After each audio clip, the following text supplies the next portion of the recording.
Thanks for tuning in to the Urban Scope podcast.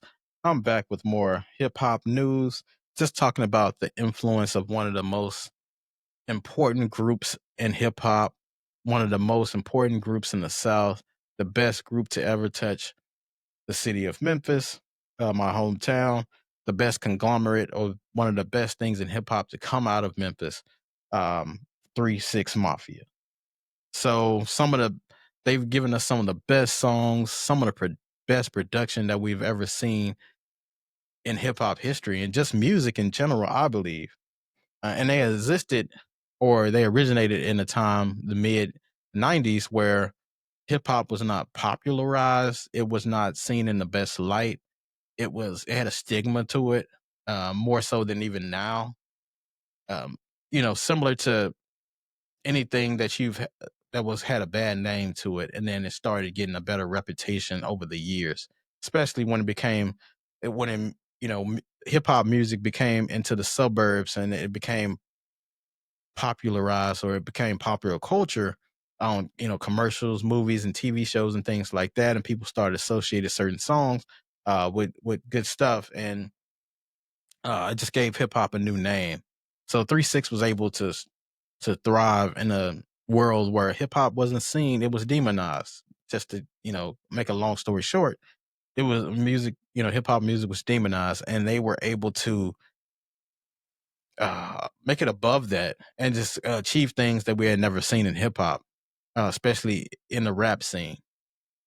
So their sets today, is the group is not really together today. I'm pretty sure DJ Paul and Juicy J still work together, but a lot of the group members, some of the group members have passed away, rest in peace, and some of the group members have just went to different things in life.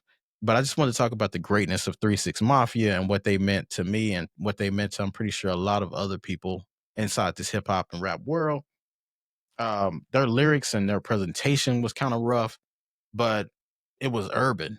It was raw. It was uncut. It was unfiltered. It was everything that popular music wasn't meant to be. So their lyrical content and their aggression was not made for TV, but they were. This was their art. And art shouldn't be compromised for that way, but unfortunately, sometimes now, especially in popular media, it's been popularized that way. 2 Chainz, for example, his name was Titty Boy before he changed his name to 2 Chainz because it wouldn't be an acceptable name. So they had to change his name. A lot of other artists that happened to them as well. But when you think about, the way everything is commercialized now, it has to be that way. And 3 6 never changed. They just kept the way they were. And I think that's why they didn't make it to the heights that they needed or could have been to. It's because they never dumbed their music down or they never censored their music that way. They still, had success, and I'll talk about that in a little bit. But they could have been such a more major or popular group, even with their TV show that they had. I believe that was on MTV. They could have did things more major than that.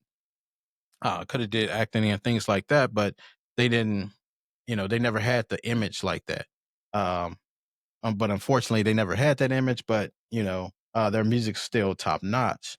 And one of their favorite songs one of my favorite songs from 3 6 Mafia is Late Night Tip. Now, if you hear this song, the production is on point, the lyricism is on point, everything's just a great flow. It was a great marriage in what we talk about in music between the producer and the rappers. Now, 3 6 Mafia has that benefit of having two producers in the camp and Juicy J and DJ Paul. So that's always been a added benefit I thought that most groups didn't have, being able to have two in-house producers in the same group that are amazing at production and amazing with beat making. So that was a great combination that they had. And it was an asset for everyone in the group, the rappers especially, having that ear. You didn't have to go outside the camp really for production. All your production was done from two guys. So that was an amazing benefit. So that late night tip, I believe they put their spin on it great. And to me, it's their best song. Now, most people might say, it's hard out here for a pimp, or something like that. But late night tip is definitely the best because it puts you in a laid back mood and a chill mood. It's not too aggressive. It's not too laid back. It's just a great mix. Um, and I talked about the other members in the group having benefits of having the two in-house producers. Now you have the Crunchy Blacks, the Coops and Nika, Lord Infamous, Gangsta Boo, LaChat, all these different. Well, LaChat wasn't technically in 3 6 Mafia; it was the Posse, which I'll talk about in a little bit. But those members also had the benefit of having those producers in house and having a great sound. You just had to put some decent words with it, and you can go with it. And they all made legendary hits from this. But I always talked about Project Pat being the best rapper or the best affiliate of the group because he wasn't technically in 3 6 Mafia. He was part of the posse or the affiliates, especially being a brother of Juicy J in real life or whatever. But I believe Project Pat was the best rapper. He always had the legendary skits, Pass Me a Beer Man. Um, he also had, just the legendary songs "I Choose You," Gorilla Pimp," and all these different things. So Project Pat was easily the best member in the group, and we can't forget about members like Lil Chat, who was an affiliate as well. She was kind of like the counterpart to Gangsta Boo. After Gangsta Boo kind of left the group, they brung Lil Chat on, and she had songs like "My Baby Mama" and "Two Way Freak" and things like that. So um, shout out to Lil Chat as well. But two of my favorite,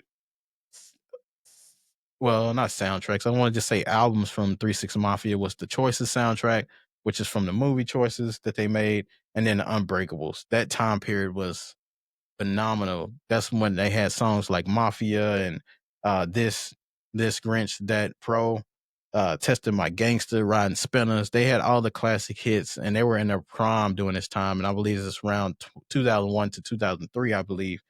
So this time was one of their um, biggest moments of their career. But their biggest moment came, of course, winning the Oscar for his "Hard Out Here from a Pimp" from the Hustle and Flow soundtrack.